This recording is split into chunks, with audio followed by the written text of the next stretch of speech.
Okay, great. So we are on, ladies and gentlemen. This is Aroosh Bhakri. He's one of my Yeah, good friends.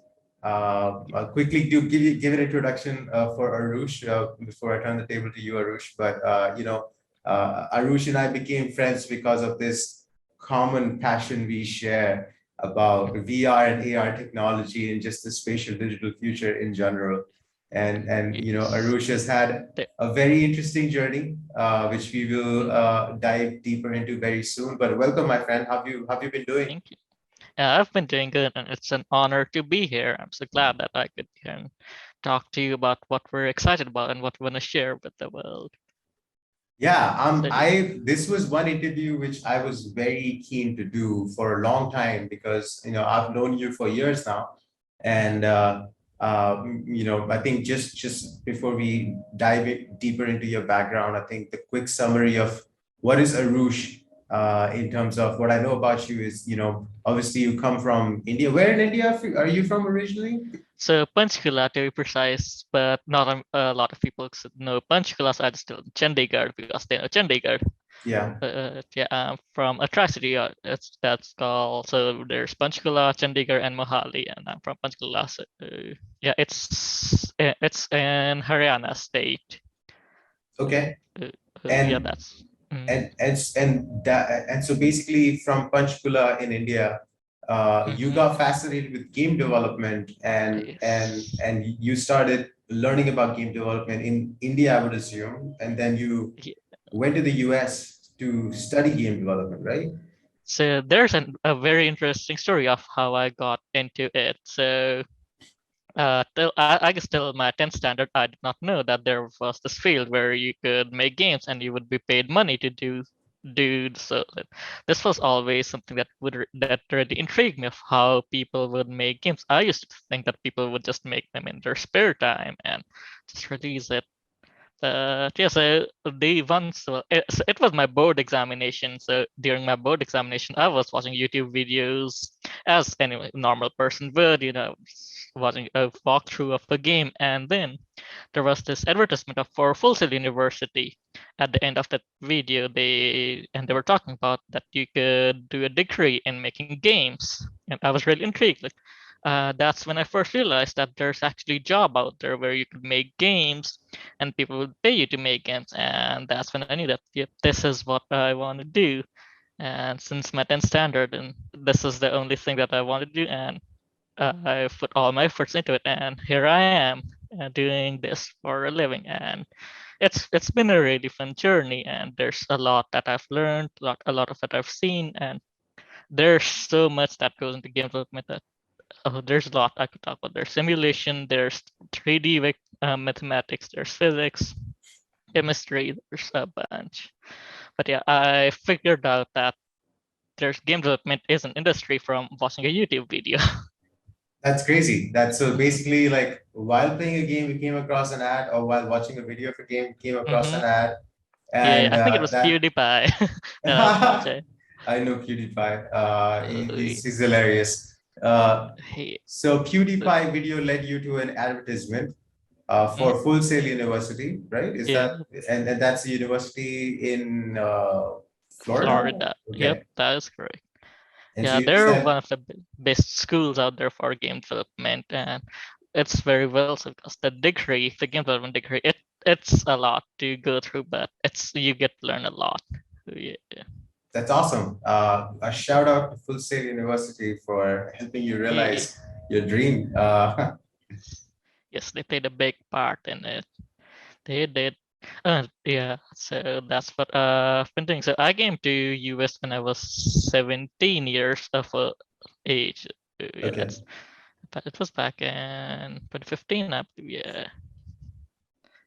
Uh, Okay, that's been a while, right? And so it's mhm. been so basically from Full Sail University, you ended up getting a lot of jobs, but obviously what stands out in what I know about you is just your crazy passion for XR tech. Anything that's VR, Yes. AR, it's just you Yeah. it just wakes you up and then you're ready to talk about it. So Yes. obviously we're going to talk a lot about that Mhm. aspect of your journey. But so what got you so fascinated about these technologies, if I may if I may ask you that question. Oh yes. So since I was like 2 or 3 years old, so I remember my father got us a new computer. I did not know a lot about it, but I knew that WASD are the keys that move a car around. So we started playing Need for Speed. My father used to play Age of Empires, and I understood nothing about it, but I started watching him and I was super intrigued. So as I grew older, I started getting into more complex games. There was this game that we would have to fly a chopper and shoot down enemies. I started playing Age of Mythology or Age of Empires like my father used to, and then I just grew up in an environment where everyone would love to play games, but no one really did anything to make it a career. I guess no one even knew that that was a career choice that you could take.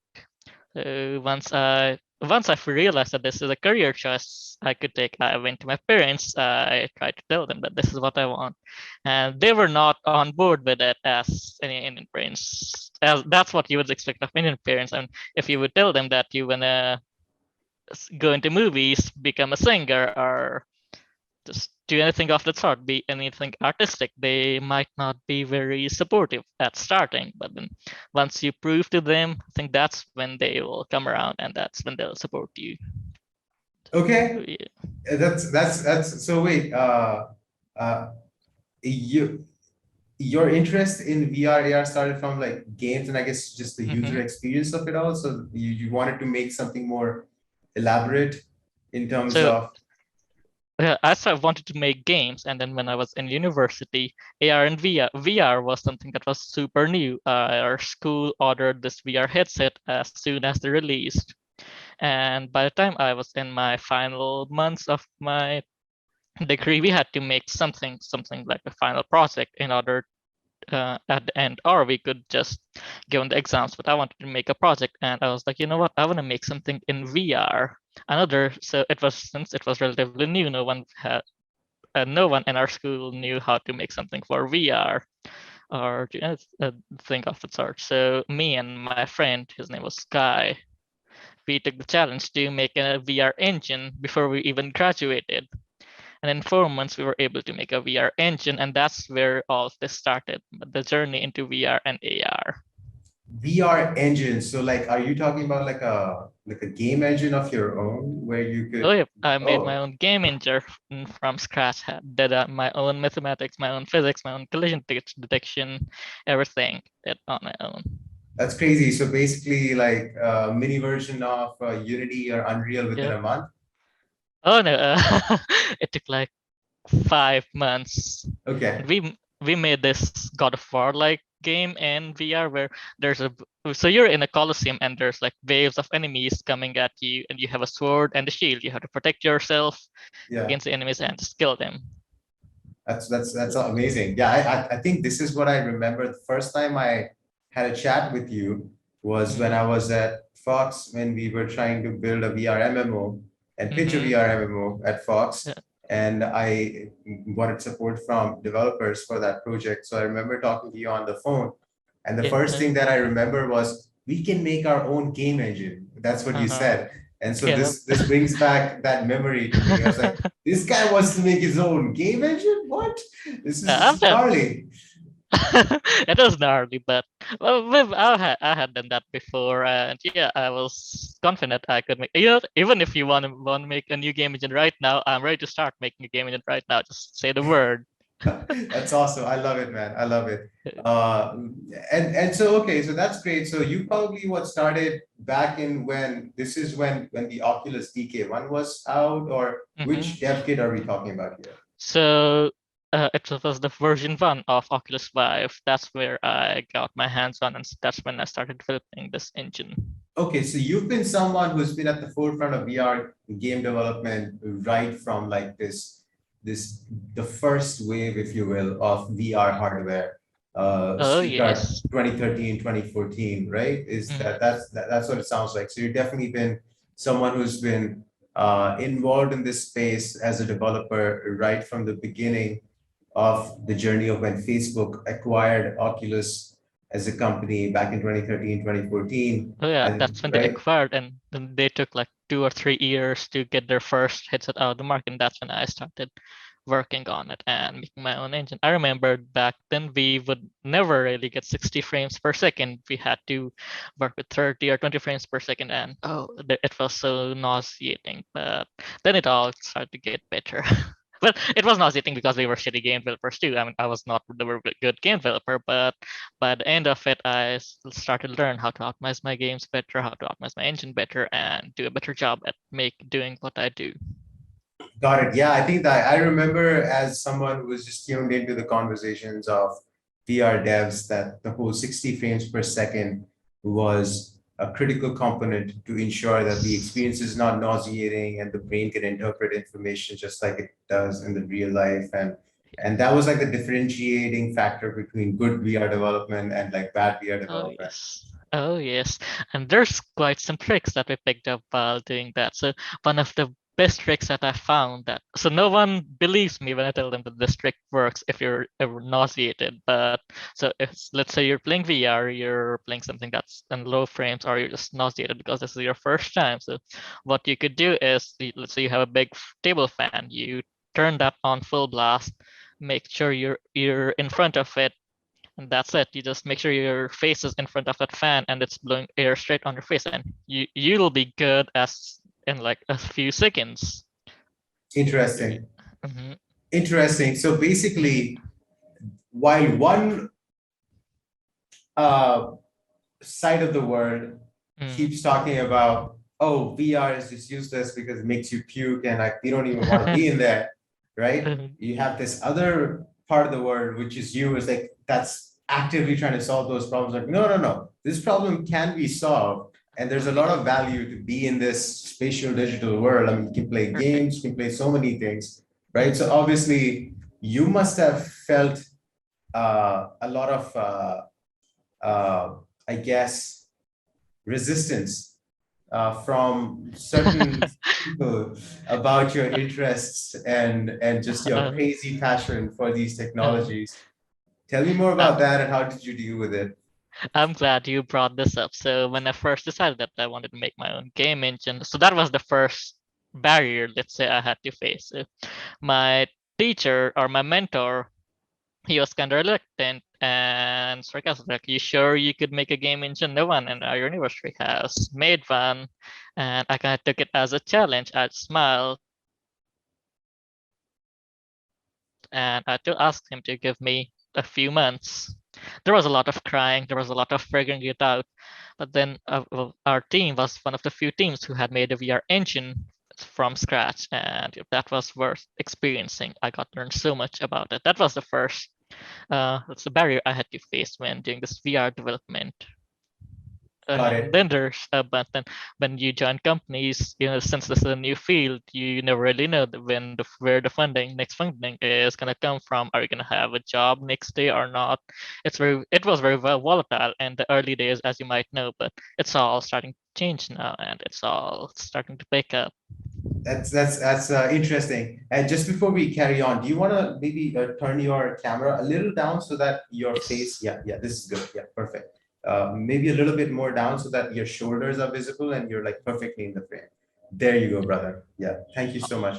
Yeah, so I think that was a very interesting point you brought up because that kind of is related to the film of overcoming the artist struggle. Like in the Spice Tech clan, the way we define an artist is just about anyone and everyone who has a vision in their heads and they want to go for that vision and turn their imagination into reality. And that really is the definition of art as far as I'm concerned, right? And so there's like a hidden artist in everyone. So in your case, it's like this vision that you're chasing in the VR, AR industry, and where you believe in this future where the metaverse is going to play a very key role in people's lives, and that's, I guess, has motivated you to beat all the resistance, all the negative emotions, all the negativity around you, to keep on flowing and find your voice as a VR AR developer, despite the challenges of whether like you said in the early days. I mean, things are getting better now for sure in this industry, but early days it wasn't very clear if people were going to have a paycheck or not. But I guess there was just this desire to like be at the forefront of this particular technology and just realizing and sensing that it could have an immense impact on the world as and so tell me more about what do you see or how do you see VR and AR tech playing a key role in people's day-to-day lives? Like, how do you see this technology being integrated in people's day-to-day lives moving forward? So let me give you some, tell you about an experience I had that kind of motivated me even further to pursue this industry, and which made me realize that this is what I need to do. That's what I'm doing. This is definitely the future, and this is what I need to pursue. So while working on these VR projects, I came across the study that found out that we could use virtual reality headsets to treat something called ghost arm syndrome. So we know there's a lot of vets who have served in Iraq and Afghanistan, right? And maybe they have lost a limb. So they might have lost a limb, but the pain still persists.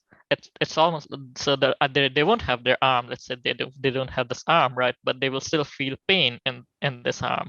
So that's something called ghost arm syndrome. And what that study found is if we simulate the conditions in VR of them having the arm that they do not have, they could use that to treat that pain, and they don't need any medication or anything. All you need to do is simulate that situation, and you'll be good once you take off the VR, which is kind of super interesting. And now they're all finding out that it could be used in multiple treating multiple disorders. Like we could treat lazy eye syndrome with it, we could treat stress with it, we could treat hypertension with it, and there's a lot more that we could do with it. That is crazy. So you're talking about a study that talks about, if someone doesn't have an arm and there's pain because of that, I guess, injury, right? They could be in a VR simulation where they could probably see their arm and use it and interact it. And I guess it has an impact on how the brain works and kind of hormones that get released that which probably makes them feel at ease and takes the pain away with time. It's like a new kind of physiotherapy, if you will, right? It is new kind of physiotherapy, and that is kind of what. So the team that I'm leading at Synergy, we are kind of going on that same road using VR to figure out creative solutions to real world problems.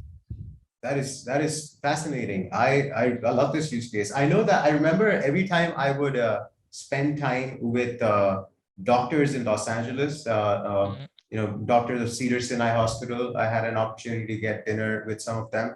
They were always fascinated by VR tech, and they really were looking forward for this technology to come to a point where they could integrate it into their day-to-day work. And because of I guess even remote surgery and these use cases are mind-blowing, right? I mean, it's the kinds of studies that are out there about how VR can be used to treat this particular syndrome that you were speaking of, or just hypertension and just anxiety and depression. That it's got like strong parallels with how psychedelic therapy works. It Yeah, really does. which is very fascinating for me. And I know that some of my former coworkers, they have moved on from working at VR gaming companies and have joined tech companies that are providing, basically like psychedelics inspired therapy using VR technology, which is again such a new topic, right? It's like okay, these substances were illegal for the longest time, and now the world's flipped to a point where okay, now there's research that indicates oh no, this is actually be useful, Oh and yes, it's like making an impact on the pharma mhm. industry, which is I guess It's fascinating how it's all working. So yeah, since we're talking about mushrooms, so let's say whenever someone has mushrooms, we've heard about them seeing a bunch of colors right around the world.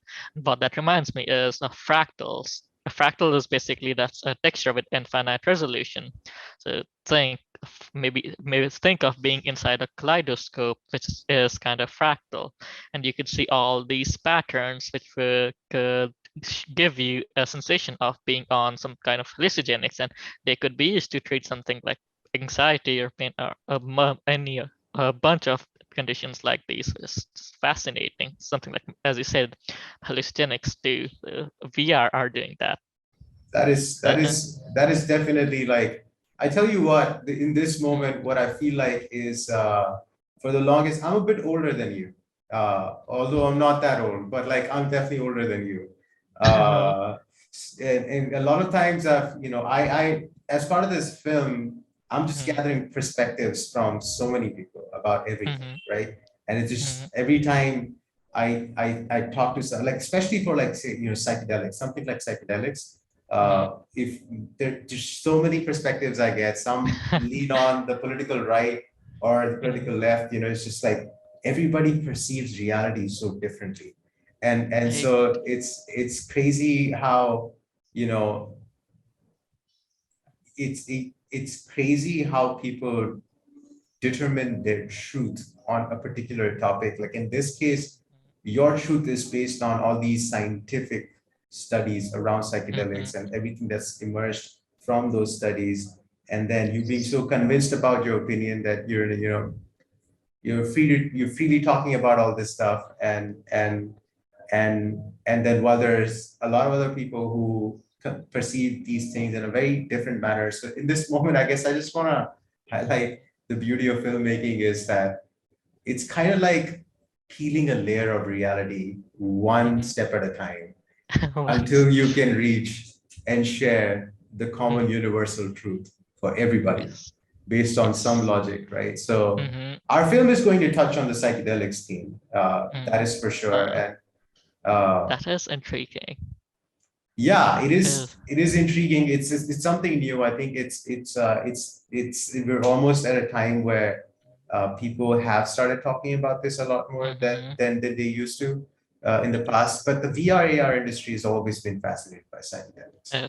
Oh yes, it has also, and so these are something called opinions, and everyone has their own opinions. And I think if you give them facts, maybe you give them facts, you give them scientific studies that these are the effects that happen from doing X, Y, and Z. Maybe if they're let's say flexible, they are ready to look at from other people's perspectives. Maybe you could help them change their minds about something.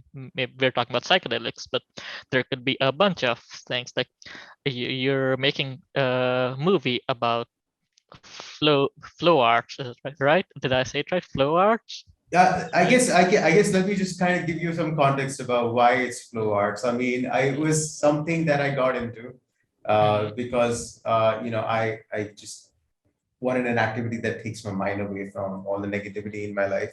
But Mm-hmm. it's just the idea behind flow arts, is the philosophy behind flow arts is just like, Mm-hmm. and despite what's going on in your life, I mean, Mm-hmm. like Bruce Lee talks about, running water never grows stale. So you just got to keep on Mm-hmm. flowing, right? Uh-huh.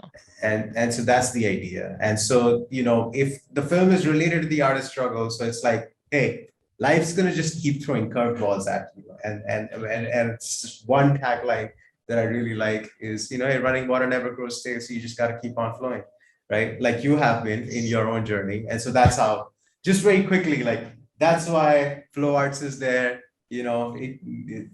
That's essentially why it's there, philosophically speaking. Yeah. It is, and it is a very important map. So that also reminds me of this another quote from Bruce Lee. It tells you that to be like water, you put water in a glass tumbler, it becomes a tumbler. You put it in a triangular shaped container, it'll become triangular. You have to be like water, be formless, be shapeless, and whatever life throws at you, just take it as the best you can and keep on flowing. Just like flow just arts teaches us to. just the fact that you know that code, we're gonna get along, my friend. That's great. Super. Well, I feel like we've covered a lot of ground here in terms of your background and your perception about VR's future. And so I wish we had more time to talk about so many other things, but I am quite positive that this is not the only interview you'll be doing as part of this film with you, right? There's going to be more. I am positive, and I'm sure we'll come over this hurdle of raising money for the film. But Mhm. before we move into the final section of the interview, uh, tell me about your first VR or AR experience, which turned you into a believer. Uh, Well, I'm gonna refer back to my first project that I did in VR. So it took us about a month to get something rendering in VR, and all it was a 3D model of a character in a white skybox. We rendered that. We successfully rendered that, and after rendering that, we were just walking around that character, looking at each triangle it has, each polygon it's got, each and every detail. And we were there with our friends for 3 hours trying to look at each and every detail we could of that character. That was something mind blowing to us. There was nothing that we have seen earlier. I would never have guessed that something that's used in games and FPX or OBJ file, I would be seeing it in my real life with so much detail. And I think that was really defining moment for me in this VR and AR industry. And yeah, there's so many instances of that. But that was my first experience that I had in AR and VR that got me super excited. That's fascinating. It's very similar to what I experienced. So back in 2016 is when I had my first VR experience, and it wasn't like a Google Cardboard. It wasn't like one of those early Samsung Gear VR prototypes. They weren't bad, but my first experience was, a high production AAA game prototype of raw data. Are you familiar with raw data? The Yeah. first person shooter that Servius Oh, made. I've heard about it, but I've never really Yeah, played it. I'll send you a link. I mean, as far as at least in the Servius world, all of us thought it was like an amazing game for its time, and it was a Mhm, first person shooter. And so mhm, this here I was trying VR for the first time. So I mhm, put on the Vive, and what I observe is this cyberpunk futuristic mhm, world where there are like these droids coming at me, and I'm trying to shoot them off, but it and so I was immersed in this completely new reality where I could move mhm. my entire body. But it Yes. wasn't just that, it was that I was with another human being who was not looking like that, how he looks in real life. And Yeah. he was looking like this, superhero kind of Mm, avatar. And he was also shooting everybody with like ease. And I was like, God damn, this is like Doom, but you're inside Doom, right? oh yes, And th- so yeah, immediately it just that takes it to a whole another level, being inside the game. Like, yeah, that reminds me. Think inside of. the game and talking to someone, right, Mhm, who's there. You can feel their physical presence, if you will. yes. And so first time I tried all of that, I was like, damn, what? Like, what? We no longer restricted to TVs or 2D Mhm. experiences. The world's really going spatial, right? And so I was like, Yes. immediately I was like, you know what? I want to Mhm. drop everything else that I'm doing in Uh, life and yeah. just focus on this because Mm, this feels like it is the future and for good reason. yes. Great. Everyone had, yeah, everyone, I think all we need to do is find everyone's moment where they realize if this is the future, this is what we need to do. That's when everyone will jump on board to this. Yeah, I think the future definitely holds a lot of promise for these technologies. Mhm, There's always this question of keeping the use cases human mhm. and maintaining nothing replaces the physical world, of course. Like you Yes. can't find love. I mean, I guess you can find love in VR, but you can't But really yeah, it's enjoy that relationship. virtual. If you will. It's like I feel like it's like talking to an AI. You can talk to an AI, but you need that physical. I think you need a physical touch to really form bonds, to form emotions. I mean, you could form emotions in virtual reality, but I don't think they will be as realistic as in real life. But VR has something for that in store as well that we will probably see pretty soon with the haptic suit and stuff. Yeah, Tesla suits, I think game for games and everything, like yeah, any kind of Mhm. physical sensation is fine. But again, I think it is important in this moment that I express that I'm a bit concerned about this tech too, because the way Yeah. the world's shaping up, again, international flights have been canceled. And I don't Mhm. think this trend of locking people off in the physical Mhm. world is a great trend. Oh, it's not a trend. It's not Yeah. a trend. Right now, it's not a trend. It should never be. It's a The necessity, world, yeah, I guess. I mean, honestly, I feel like we should be moving towards a world where it's a world without borders because there's so Mhm. much we don't know about the universe. And VR and AR technology, I think, can do a great job. in increasing empathy between people across different Yes. countries, right? Like even right now, you're sitting in the US, I'm here in India, we're using Zoom today. But if this was like a virtual room or like you're wearing AR glasses and you were completely immersed into my reality, using your, like your entire body, you were communicating with me like you do in real life, using your body language and just, I think that sort of immersion can lead to a lot of opportunities of people working together. Can play an instrumental role in spreading wealth by providing job opportunities through remote work. Yes. Oh, But more yes. importantly, like it creates so much trust and empathy between people that, like I think these things like visa regulations and not being able to navigate the physical world, we're like all one under the sunlight, like Bruce Lee talks about. and Yes. and so why is there so much restriction, especially for people who are productive? Any community you and I end up in, whether it's in Amsterdam or it's in China or it's in Australia, like I think we'll create value wherever we go. And and I feel like it's a human right to be able to navigate the world with ease, especially the physical world. So I want to make sure that whatever tech that's getting built is geared towards like increasing empathy and trust, so that living in the physical world is becomes even more fun, Yes. and not something that, oh, we've got this tech so we don't need to travel to the physical world. Oh, no. Like we've Yeah, already established nothing beats physical sensation and like yeah. the life you lead in the physical world, Mhm. if you will. I'm glad you brought up. Yeah, I think these virtual reality technologies, they are being made to enhance our reality and not really replace it. There's nothing that could replace our reality, as you said. So, and I think there needs to be travel without restriction. That's something I feel like is it should be human right. It should be a human right to travel without borders, to travel without restrictions. But all these borders and visas that we have drawn in our minds, they just make it a lot harder to travel. And I think if we make travel more accessible, if we remove all the borders, I think we will be in a more inclusive community where we would actually think everyone is our brother and sister, our friends, everyone, we're one world. That's when we will learn that we're all one. Well, that is the beautiful vision, Arush. I think that is a great place for us to move into the final section of this film. But I really believe in your vision of this one world idea that you're sharing with me right now.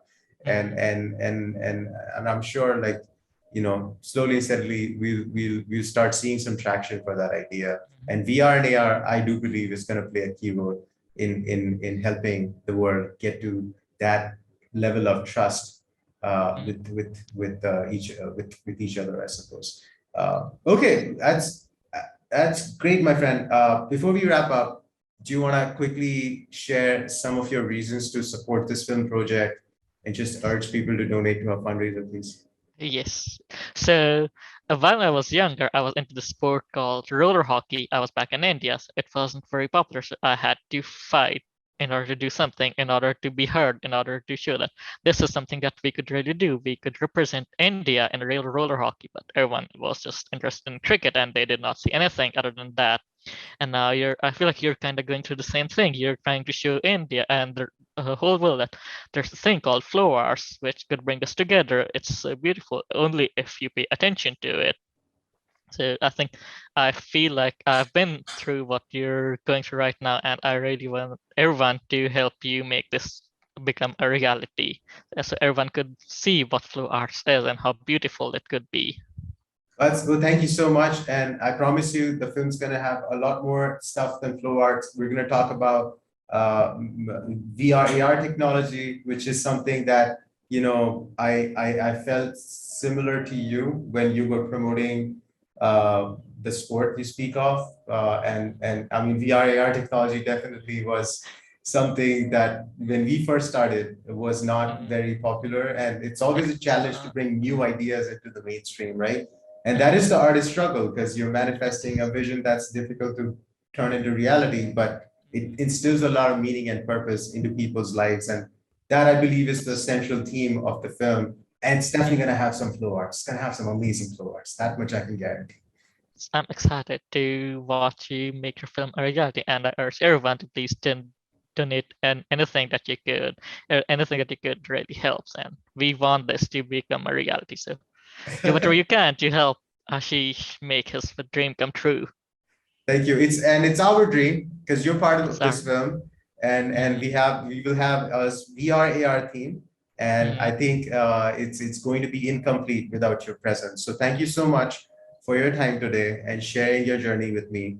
I'm very excited to post this interview, and I look forward to staying in touch with you. And we will win, brother. Yeah, we will we make this will. happen. Yes, we will. I'm rooting for you. Thank you. Thank you so much. And I will talk to you soon. I'll end this recording so that we can safely save the file. And I'll just DM you on Instagram to Awesome. confirm that the file got saved. Perfect. All right, Uh, brother. Have a uh, good one. you